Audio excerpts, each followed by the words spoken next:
Hola de nou, avui parlarem en este tutorial de les mesures de dispersió. Les mesures de dispersió són un complement a les mesures de posició per a poder resumir la informació d'una distribució de freqüències, de manera que amb uns pocs indicadors de posició i de dispersió podem tindre una idea de com se distribueix una variable en una determinada població. Bé, com sol passar en aquests càlculs, haurem de distingir el nivell de medició de les variables, per tant, saber si la variable és nominal, si és ordinal o si és escalar, i segons el tipus de medició, el nivell de medició, aplicar uns indicadors de dispersió o uns altres. Doncs bé, comencem, com sempre ho farem en Excel i després veurem l'aplicació també en SPSS, que com sabeu és bastant més senzilla. Doncs bé, comencem, si vos sembla. Bé, recordem, anem arrastrant, diguem, el que anem fent en els diversos tutorials. Aquí tenim la nostra base de dades en Excel, que la tenim aquí, en la base 3371, recordeu, tenim l'espai per a crear taules dinàmiques, ho necessitàrem, i estem treballant una variable nominal, que era la comunitat autònoma, una d'ordinal, que era la valoració de la situació econòmica, i una altra que era escalar, que era l'edat, que l'havien construït una taula per intervals. Bé, en cadascuna d'elles ja en les fases anteriors, en els tutorials anteriors, hem construït la taula de freqüències, hem calculat les mesures de posició, cadascuna segons el seu nivell de medició, i bueno, ara tocaria que el següent pas farem els càlculs de les mesures de dispersió. Bé, en el cas de les variables nominals n'hi ha poques opcions a l'hora de fer la dispersió, donat que estem davant d'unes variables que no tenen variació numèrica, que la seva variació és una variació qualitativa. Com us vaig explicar en classe, n'hi ha l'indicador del recorregut, que ve a dir-nos el nombre de categories que hi ha i que és el màxim menys el mínim, i per tant és molt fàcil de calcular. Posem aquí en recorregut i podem calcular-lo amb els valors de la X sub I, que seria la X sub I més alta menys la X sub I més baixa. Aleshores diguem que la variable de comunitat autònoma té un recorregut de 18. Clar, això no es diu res de com se distribueixen entre aquestes 18, les freqüències, no sabem quanta quantitat n'hi ha en cadascuna d'aquestes categories. Una manera de fer això en variables d'aquest tipus, més qualitatiu, nominals, és l'indicador de l'índex de diversitat. L'índex de diversitat fet per Simpson, o també al mateix temps quasi per Peter Blau, que és un sociòleg que vos interessa llegir, Peter Blau, sobretot qüestions d'estructura social i demés. Doncs bé, segons aquest indicador, el que hauríem de fer és, millor en les fitxes de classe, és calcular la freqüència relativa al quadrat. Per tant, faríem la freqüència relativa de I elevat al quadrat per a cadascuna de les categories de la variable, i simplement seria calcular igual a la freqüència relativa elevada al quadrat, ja el tenim, ho arrastrem a totes les categories i calculem la seva suma. Al calcular la suma obtenim un valor i l'índex de diversitat seria 1 menys aquest valor que acabem de calcular. Fem aquest càlcul i obtindrem l'indicador de diversitat. Igual a 1 menys la suma de les freqüències relatives al quadrat. Estic una mica marejat aquí. Ahí estem. Per tant, diguem que té un índex de diversitat de 90.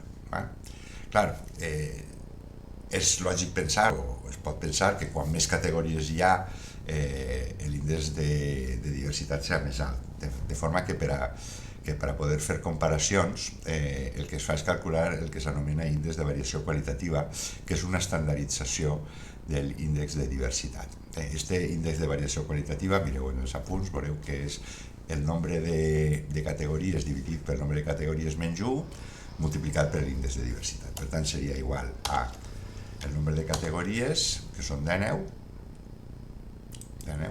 dividit per el nombre de categories menys 1. El nombre de categories seria 19 menys 1, que seria, en aquest cas seria igual al recorregut, però no necessàriament, no? I això ho multipliquem per l'índex de diversitat. I en els parèntesis sempre m'amoria. L'índex de diversitat, li he posat aquí un 0. I l'índex de diversitat seria 0,95. 0,954. Doncs bé, és així de senzill, no és més. Com heu vist, el que hem fet és el recorregut, que seria la categoria màxima més la mínima. És a dir, per tant, diguem el 19 menys l'1, que és la fórmula que tenim aquí. Aquesta fórmula d'aquí és justament aquesta.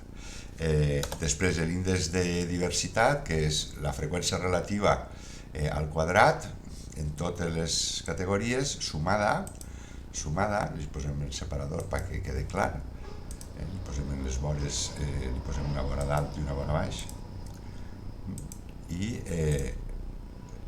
la suma li restem a 1, 1 menys aquesta suma ens dona l'índex de diversitat, i l'índex de variació qualitativa, que seria el nombre de categories dividit per el nombre de categories menys 1 multiplicat per l'índex de... Doncs bé, és així. Ja tindríem aquí, diguem, uns indicadors de dispersió, que podríem comparar amb altres enquestes per veure si la dispersió ha canviat. En aquest cas la variable no és massa rellevant, no?, per fer comparacions, perquè sol ser. Però, en definitiva, ara podríem, per exemple, plantejar-nos si és major la diversitat de comunitat autònoma o d'opinió sobre l'estat econòmic, no?, de la situació econòmica. Doncs bé, en les ordinals, que és la següent, que tenim una pregunta sobre quin és l'estat, la valoració que tenen de la situació econòmica d'Espanya o de la situació econòmica personal, també tindríem les mateixes que en una nominal, perquè aquesta és ordinal i per tant se podria fer la mateixa operatòria que en una nominal, més afegim el recorregut interquartílic com a indicador de dispersió. Entonces, en el recorregut ho calculem igual, és igual a la categoria màxima menys la categoria mínima, i aleshores tenim un recorregut de 4. Ja dic, este 4 serà idèntic en l'altra variable, per tant, llavors dic que és un indicador que s'utilitza poquet. L'indicador de diversitat, que recordeu que era la freqüència relativa al quadrat i restada de 1, per tant, l'únic que hem de fer seria aquí freqüència relativa a subir elevat al quadrat, igual que hem fet adés en l'anterior variable, elevat al quadrat, que seria igual a freqüència relativa a subir elevada al quadrat. I arrastrem a totes les categories i sumem la suma automàtica que ja sabem fer. Per tant, seria 0,335. 1 menys això seria l'índex de diversitat. 1 menys esta. Per tant, tenim un índex de diversitat de 0,665. Este no seria comparable amb este d'aquí. Fixeu-vos que aquí tenim 10 categories i aquí tenim 5. Aleshores, per tenir la possibilitat de fer comparatives, recordeu l'índex de variació qualitativa, que seria el nombre de categories, 5, dividit per el número de categories menys 1. Dividit pel nombre de categories 5 menys 1. I això ho multipliquem per l'índex de diversitat. I tenim un 0,832. Este sí que ja seria comparable amb el de les comunitats autònomes, no? Per tant, diríem que hi ha més diversitat en les comunitats autònomes que entre les comunitats, o sigui, diversitat en la distribució de la població entre comunitats autònomes que en l'opinió sobre la situació econòmica d'Espanya.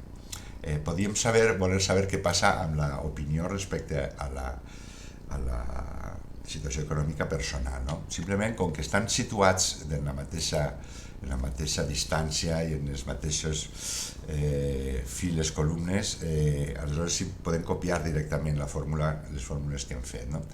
Clar, aquí ens donarà un error perquè no hem fet encara aquest càlcul d'aquí, però aquest càlcul d'aquí simplement el copiem. Si fem a les mateixes distàncies tot, és possible. No mos cap el número i això l'ajuntem. D'acord? Per tant, veiem que tenim un índex de variació qualitativa de 0,83 respecte a l'opinió de la situació econòmica d'Espanya i de 0,71 respecte a la situació econòmica. Per tant, diríem que en termes qualitatius hi ha més dispersió respecte a la situació, a l'opinió respecte a la situació d'Espanya econòmica que respecte a la situació pròpia. A més, com és una variable ordinal, podem calcular el recorregut interquartili, que si consulteu les fitxes veureu que és el tercer quartil menys el primer quartil. En l'anterior tutorial havíem calculat els quartils, quartil 1, quartil 3, per tant, simplement és la resta d'aquests dos quartils, que seria Q3, que és 5, menys Q1, que és 4. Per tant, el recorregut interquartílic és 1, en el cas de l'opinió respecte a la situació econòmica d'Espanya. Respecte a la situació personal econòmica, copiem, perquè és la mateixa, seria el Q3 menys el Q1, i el recorregut interquartílic és 2. Per tant, per un costat, l'índex de variació qualitativa es diu que està és més diversa l'opinió sobre Espanya, la situació econòmica d'Espanya, però el recorregut interquartílic ens diu que no, que és la de l'economia personal, no? la que presenta major recorregut. Bé, per tant, tindríem que emetre un informe amb una situació no massa clara, no? Respecte a aquesta variable. Podríem intentar calcular l'índex de desviació típica, la desviació típica per acabar de confirmar. Però això ho farem en la següent, que és la taula en la informació sobre les edats. En la informació sobre les edats havíem construït aquesta taula d'intervals en la que havíem calculat la moda 50,2, la mediana 51,3 i la mitjana 52,02 i el quartil 1 i el quartil 3. Recordem que el quartil 1 és el 25% i el quartil 3 és el 75%. No? Per tant, estaríem en aquests dos intervals per al quartil i tindríem que aplicar la fórmula que teniu aquí, que teniu en el mateix en els apunts, no? Que seria el límit inferior més el 0,25 en el quartil 1 i el 0,75 en el quartil 3 menys R5, que és la freqüència relativa acumulada anterior, multiplicat per l'amplitud, que és M6 del propi interval, dividida per la freqüència relativa. Fem aquesta operació, ens dona el quartil 1 i el quartil 3 és el mateix, excepte que hem de buscar el 75%, el 0,75 en l'acumulada, que se dona aquí, i per tant el límit inferior, que seria 55, més el 0,75 menys l'acumulada anteriorment, que és el 58%, multiplicat per l'amplitud dividida per la seva freqüència relativa. Aquest aclariment, doncs bé, com us deia, tenim les mateixes que en l'ordinal, més una pròpia de l'escala de desviació típica. També hi ha la desviació mediana, la mitjana, la desviació mitjana, etc. Però en les anàlisis estadístiques se sol calcular la desviació típica. Doncs estem igual, no? Hem de calcular la freqüència relativa al quadrat,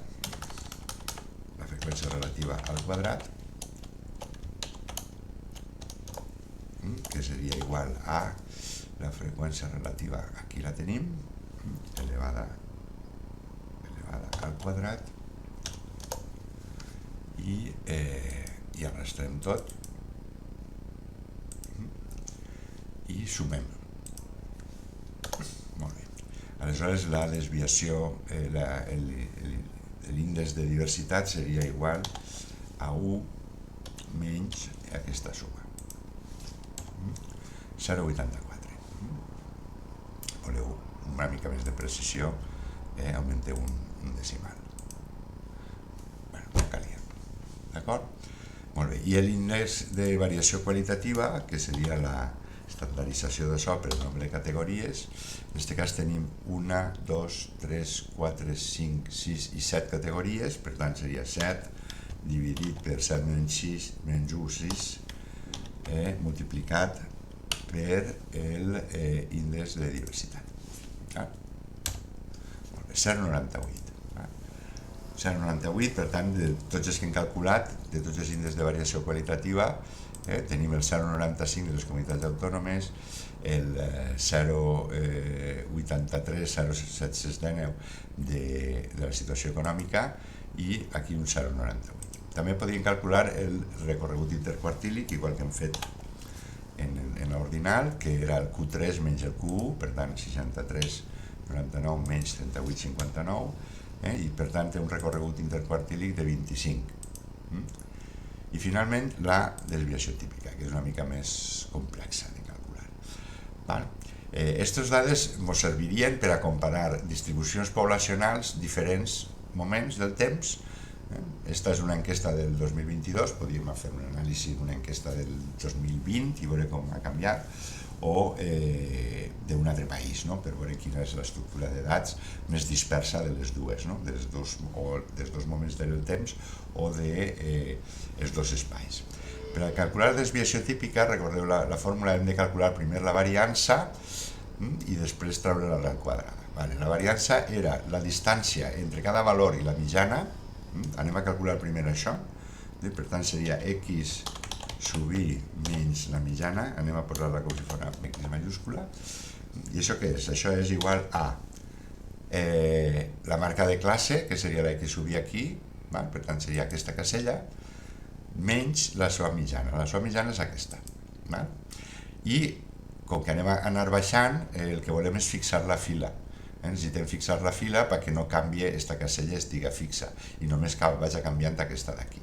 Per tant, si fem aquesta resta, el que hem de fer és fixar l'11 amb el dòlar en l'11. Molt bé. Això ho copiem a totes, i aquí tenim les distàncies. Sobre això ho elevàvem al quadrat i ho multiplicàvem per la seva freqüència relativa. Per tant, això seria elevat al quadrat, anem a fer-ho així, simplificat, per la freqüència relativa corresponent. Això vol dir que és igual a això, el que acabem de calcular, elevat al quadrat, i multiplicat per la freqüència relativa, que seria aquesta d'aquí. Ok, entonces copiem a tota la... i sumem. Molt bé. I se suma, això és la variança.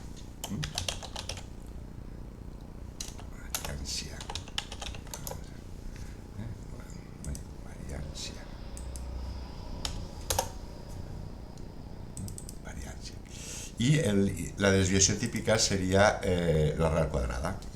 És igual a raïs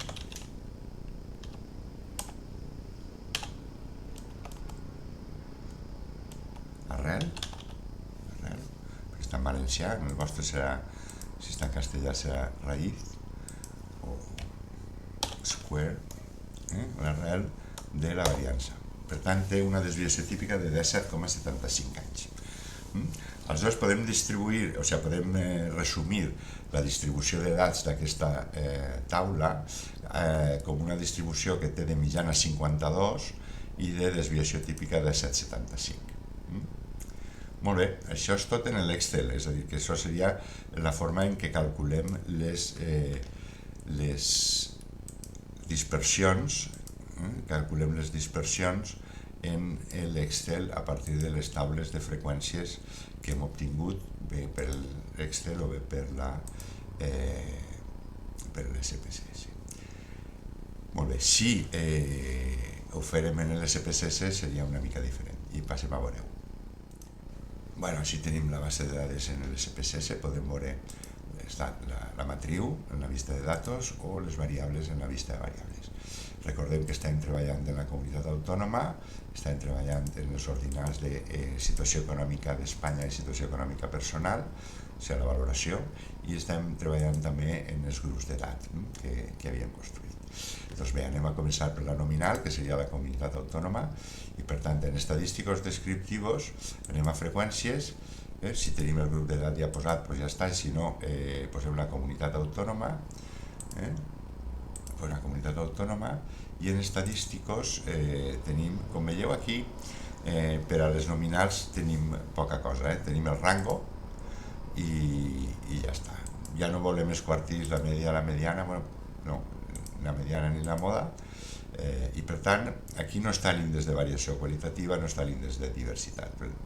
Així que en les variables nominals l'SPSS és de poca ajuda. Acceptem i vegeu el rango que havíem calculat. Nosaltres teníem un rango calculat de 18 i aquí en l'SPSS també ens diu que el rango és de 18 i per tant està bé, tenim la taula. Així tindríem la taula de freqüències a partir de la qual poder calcular l'índex de diversitat i l'índex de variació qualitativa. Copiem com a texto simple, el peguem en l'Excel i calculem això en proporcions, dividit per 100. Perquè si no, no mos eixirà el càlcul, ho hem de fer en proporcions. I quan ja ho tenim en proporcions, o sigui que seria la freqüència relativa a subir, l'elevem al quadrat. És igual a elevat al quadrat això, elevat al quadrat, i al final ho sumem. La suma i 1 igual a 1 menys això, tindríem l'índex que també havíem calculat aquí prèviament, és a dir, perquè la taula de freqüències seria la mateixa. D'acord? Molt bé. La següent variable eren les ordinals. Anem a analitzar en descriptivos freqüències i aleshores busquem la variable corresponent, valoració de la situació econòmica general i de la situació econòmica personal. Podem posar les dues variables al mateix temps. En estadísticos ja quedarà marcada la cosa que li havíem demanat. En aquest cas, però, tenim la possibilitat de demanar-li els quartils, de forma que podrem calcular el recorregut interquartílic. El ser ordinals té sentit aquesta part d'aquí, dels valors de percentils, decils, per tant, li demanem això i acceptem. Tenim aquí les dues taules de freqüències per calcular l'índex de variació qualitativa, si necessitem, i aquí tenim els estadístics de resum del rang 4, el percentils 3, el quartil 3 i el quartil 1, que és el 25% i el 75%, per tant el recorregut interquartílic de la situació en Espanya seria 5 menys 4 i el recorregut interquartílic de la situació personal econòmica seria 4 menys 2. Aquesta taula, com sabeu, la podem endur, texto simple, anem a l'Excel, anem a la taula de situació econòmica i a aquest costat d'aquí, que és on estem apuntant tot de l'Excel, el podem apegar. Podem apegar i este que és el quartil 1, per tant, recorregut interquartílic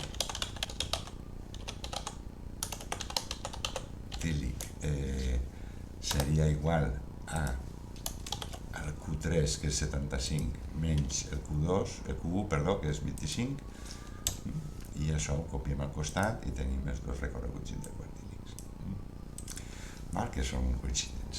I per calcular l'índex de diversitat o de variació qualitativa utilitzem la taula de freqüències que ens ha donat.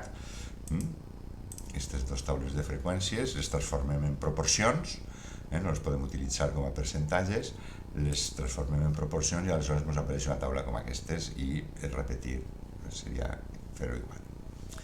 Molt bé, i per acabar ja anem a veure en l'SPSS una variable de caire escalar. Per tant, analitzar estadísticos descriptivos, freqüències, ara llevem les dues valoracions i les posem en els grups d'edat. posem el grup d'edat i en estadísticos ara ja tenim, diguem, la possibilitat de demanar-li la desviació estàndard, té sentit, té la variança també, però si voleu, o si ja en la desviació estàndard mos apanyem, que és la desviació típica, ja ho tenim tot. Podríem demanar-nos la mediana, la moda, la mitjana. Continuem, acceptem i aquí tenim la taula de freqüències, que és idèntica a la que teníem i aquí tenim els indicadors que li hem demanat. Si ens l'emportem a l'Excel, aquesta taula que acabem de fer, la taula de dats, la tindríem aquí, i vegeu, desviació estàndard de 7,8, si donem, no sé si haurà tret un altre, sí, de 7,75. Però fixeu-vos que els percentils, que seria el Q1 i el Q3, no són tan precisos com els que hem calculat nosaltres aquí, perquè l'SPSS no aplica aquesta fórmula que nosaltres apliquem aquí, sinó que directament l'agafa com si foren valors discrets. Si us fixeu, el que fa és assenyalar el 40, és a dir, la marca de classe que li hem posat a cadascun d'estos intervals i seguia per la marca de classe, no fa l'estimació precisa dels quartils que nosaltres hem fet en aquestes caselles d'aquí. I per tant, si ara nosaltres volguem calcular el recorregut interquartílic d'aquí, ens donaria 20, que és el Q3 menys el Q1, que és 60 menys 40, ens donaria 20, mentre que en precisió el recorregut interquartílic són 25,4. Doncs bé, jo crec que hem vist ja com calcular en l'Excel aquestes categories de dispersió, el recorregut, l'índex de diversitat, l'índex de variació qualitativa, és l'únic que podem fer en una variable nominal, que en el SPSS només obtindríem informació sobre el recorregut, que l'indicador, l'índex de diversitat i el de variació qualitativa l'hem de calcular nosaltres a partir de la taula de freqüències, calculant la freqüència al quadrat, sumant-la i fent el càlcul, que en el cas de les nominals tindríem les mateixes indicadors de dispersió que en les nominals més el recorregut interquartílic, que és millor calcular-lo quan són, diguem, discretes. L'SPSS també te'l dona bé, te dona un bon resultat, com puc comprovar aquí, quan hem fet el càlcul del recorregut interquartílic en l'SPSS, però l'índex de diversitat i variació qualitativa l'hem de calcular a partir de les taules de freqüències, que també podem obtenir per l'SPSS, però després hem de treballar-les aquí per a treure-li la freqüència relativa al quadrat. I finalment, en les d'escalars hem vist que podem calcular l'índex de desviació típica bé a través de la taula, aplicant la fórmula que hem fet aquí. Aquesta part d'aquí ens ha servit per a calcular la desviació típica, aquesta d'aquí, a partir de l'arrel quadrada de 315, que és la variança, o a través de l'SPSS, que hem calculat directament ja el que anomena desviació estàndard, que és el nostre desviació típica. Doncs res més, de mesures de dispersió, aquest tutorial espero que vos servisca d'ajuda i ens veiem la pròxima vegada parlant ja de taules de contingència i anàlisi bivariant. Vinga, passeu-ho bé.